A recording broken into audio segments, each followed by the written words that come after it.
Oi, gente! Hoje eu vou falar um pouquinho sobre translocações. Lembrando que eu não sou médica, eu sou bióloga. Eu sou bióloga especialista em genética e biologia molecular, em breve em aconselhamento genético, com um mestrado completo e um segundo mestrado a caminho, mas ainda assim eu não sou médica, eu sou bióloga.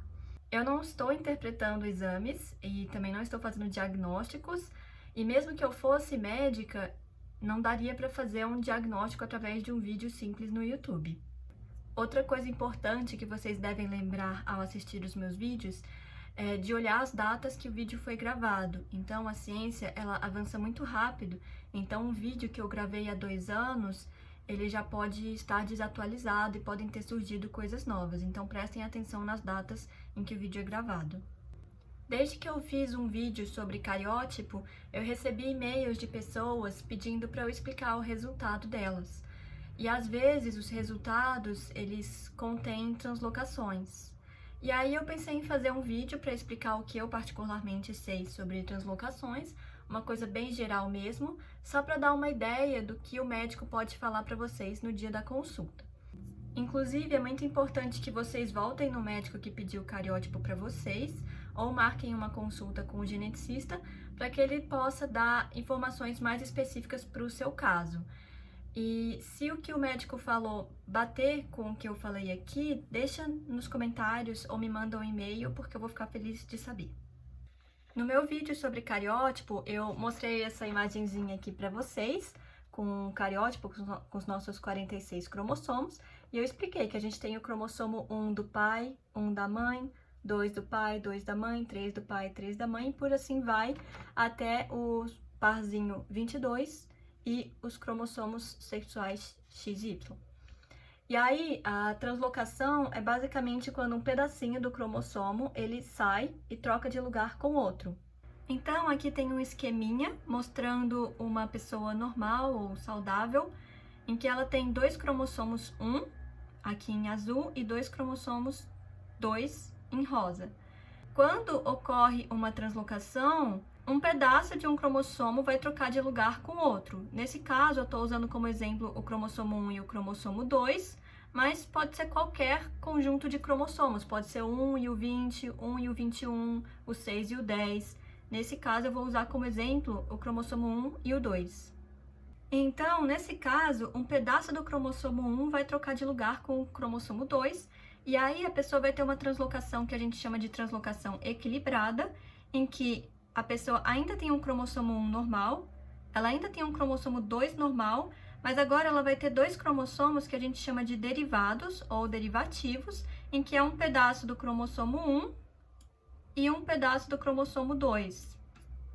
Então, nesse caso, a gente ainda tem a mesma quantidade de material rosa, aqui, aqui e aqui, e a gente ainda tem a mesma quantidade de material azul, aqui, aqui e aqui. Só que, então, a gente não tem perda ou ganho de DNA, só que esse DNA, ele tá fora de lugar. E geralmente, quando a pessoa ela tem uma translocação equilibrada, como ela não perde nem ganha material genético, a gente não descobre que essa pessoa tem nada de diferente, até que essa pessoa comece a tentar engravidar e ela não consiga, porque ela não consegue levar a gestação a termo, porque ela acaba perdendo o bebê, ela sofre abortos recorrentes. Agora eu vou explicar a parte mais complexa do vídeo, fiquem comigo e no final vou tentar explicar com palavras simples as partes mais importantes. Mas, lembrando dessa imagenzinha aqui que eu mostrei com o cariótipo, aqui tem 46 cromossomos, é como se fosse o meu cariótipo. Então, eu tenho 46 cromossomos, só que na hora de formar os gametas, né, os óvulos ou os espermatozoides, vão ter 23 do pai e vão ter 23 da mãe. Então, o meu corpo, na hora de formar óvulos, ele vai ter esses 46, mas o meu corpo vai ter que escolher 23 aqui. Essa escolha dos cromossomos, ela é aleatória, e a cada óvulo ou espermatozoide que a pessoa formar, vai ser diferente. Então, em um óvulo, eu posso escolher, meu corpo, né, vai pegar o cromossomo 1 da esquerda, o 2 da esquerda, 3 da esquerda, 4 da direita. Aí, no próximo mês, vai pegar 1 da direita, 2 da direita, 3 da esquerda, e por assim vai. É aleatório. Como essa escolha ela é aleatória, pode ser que em um mês a pessoa produza óvulos ali com os cromossomos normais e a pessoa tenha um bebê saudável. mas pode ser que ela também pegue ali 2 cromossomos que não sejam equilibrados e é por isso que causa o aborto, mas eu vou falar com calma agora, eu vou explicar com desenhos para vocês entenderem. Nesse exemplo que eu vou usar para mostrar para vocês, o pai é uma pessoa normal, saudável, e a mãe é uma pessoa normal, mas ela tem uma translocação equilibrada. Então, para a gente ser formado direitinho, a gente precisa ter a quantidade de material genético específica. Então, o pai, ele sempre vai dar um cromossomo 1 normal e um cromossomo 2 normal.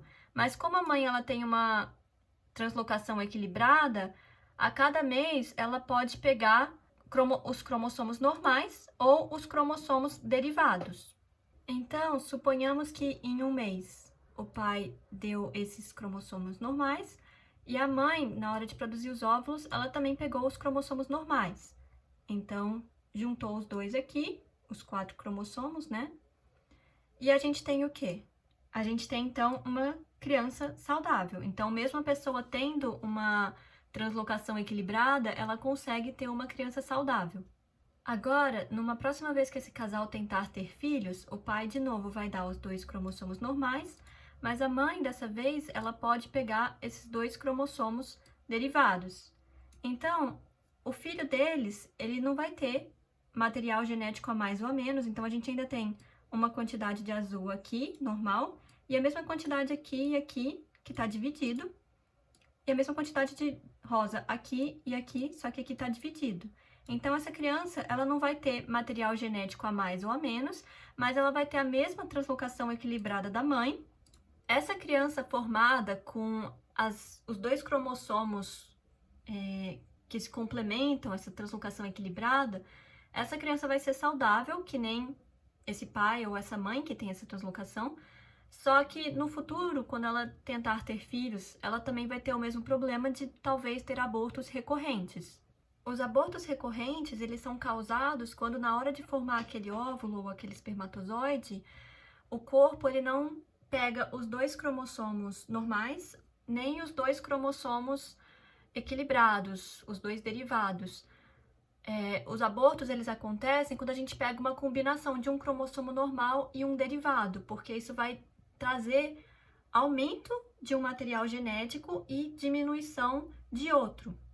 Então, mostrando aqui no desenho, o problema vai estar quando a mãe, por exemplo, formar um óvulo com um cromossomo 1 normal e um cromossomo 1 derivado, porque aí o que vai ter é isso daqui. Esses são os cromossomos do óvulo dela, e aí juntando com os cromossomos do pai, o que a gente vai ter? A gente vai ter o material genético do cromossomo 1 em azul aqui, outro em azul aqui, que seria o normal. A gente vai ter um extra de cromossomo azul e a gente vai ter uma parte do rosa que tá faltando. Então, a gente tem esse pedaço do rosa e a gente só tem essa pontinha. Estaria faltando esse outro pedaço aqui que seria o rosa. Então, você tem material a mais do cromossomo 1 e material do 2 faltando. E aí, fazendo as combinações dos cromossomos que a mãe pode pegar, a gente tem essas combinações aqui. Então, uma possibilidade é essa, em que você tem muito do cromossomo 1 e pouco do 2, ou seja, você tem muito azul e pouco rosa. Aqui também você tem muito azul e pouco rosa. Aqui você vai ter muito rosa e pouco azul. E aqui também, muito rosa e pouco azul. E aí, essas translocações que eu mostrei, essas possibilidades, a gente chama de translocações não equilibradas, porque nesse caso, não só o material genético ele não está no lugar que ele deveria, mas a pessoa vai ter ganho ou perda de DNA. Dependendo do tamanho dessa translocação que essa pessoa, o pai ou a mãe apresenta, ela pode ter abortos recorrentes, então o bebê nem vai formar direito, ou se essa translocação for pequena, pode ser que essa criança se desenvolva, mas ela vá nascer com algum problema. Então, nesse exemplo que eu mostrei, o pai é normal e a mãe tem uma translocação equilibrada, mas lembrando que não faz diferença, pode ser o pai com a translocação e a mãe normal. Esse casal, ele tem diferentes possibilidades, então eles podem ter uma criança saudável, Eles podem ter uma criança saudável que também vai ter essa translocação equilibrada, e aí no futuro ela também vai ter dificuldade de engravidar. E esse casal vai ter um número maior de abortos porque de vez em quando os embriões formados eles vão ter alguma dessas combinações aqui, em que vai ter ganho ou perda de material genético, e isso vai fazer com que a criança não se desenvolva ou ela tenha alguma doença. Então, nesses casos de translocação equilibrada, geralmente a gente explica para o casal que eles têm possibilidade de ter crianças saudáveis, tanto a saudável sem a translocação quanto a saudável com a translocação, mas que nessa tentativa de ter uma criança saudável, que pode acontecer naturalmente, eles podem sofrer abortos recorrentes. E por isso, uma das coisas que a gente sugere como possibilidade para esse casal é a reprodução assistida. Então, através da reprodução assistida, o casal pode fazer a colheita dos óvulos e do espermatozoide, fazer a fertilização no laboratório, e aí quando a gente tem os embriões formados, a gente consegue ver o material genético nesses embriões, selecionar os que têm os cromossomos normais ou as translocações balanceadas e transferir esses embriões para essa mulher. Então, essa técnica existe, ela pode ser feita no laboratório, ela se chama diagnóstico pré-implantacional, na sigla em português você vê como DGPI, diagnóstico genético pré-implantacional, mas geralmente você vai ver em inglês como PGD. Então, é um procedimento invasivo, qualquer coisa com fertilização assistida geralmente é bastante caro, mas é uma possibilidade para os casais, para aqueles que querem ter um filho geneticamente aparentado dos dois, mas não querem o sofrimento de passar por abortos recorrentes. Então, resumindo, um casal com translocação equilibrada, eles podem ter crianças saudáveis, mas o custo que eles pagam tentando ter crianças saudáveis são os abortos recorrentes. E esses abortos recorrentes são causados porque, de vez em quando, se na formação do óvulo do espermatozoide você tiver ganho ou perda de material genético, isso pode afetar o desenvolvimento dessa criança. Então, só para lembrar, voltem no médico que pediu o cariótipo para vocês ou marquem uma consulta com o geneticista. E se o geneticista falar coisas diferentes do que eu falei aqui, ou se ele falar as mesmas coisas que eu falei aqui, coloquem nos comentários ou me mandem um e-mail para eu saber. E se vocês tiverem feito PGD também, coloca aqui talvez o lugar ou o quanto que vocês pagaram, porque eu acho interessante a gente poder divulgar essa informação para as pessoas. E um vídeo que eu queria muito fazer são alternativas para reprodução assistida. Então, geralmente são procedimentos muito caros, mas existem serviços públicos que fazem reprodução assistida, ou você pode diminuir o preço que você paga se a mulher puder doar óvulos. Então, existem essas alternativas que eu gostaria muito de fazer um vídeo sobre isso no futuro. Então, se você fez PGD e tiver dado certo para você, coloca aqui nos comentários também pra gente poder saber a história das pessoas que passaram por coisas parecidas.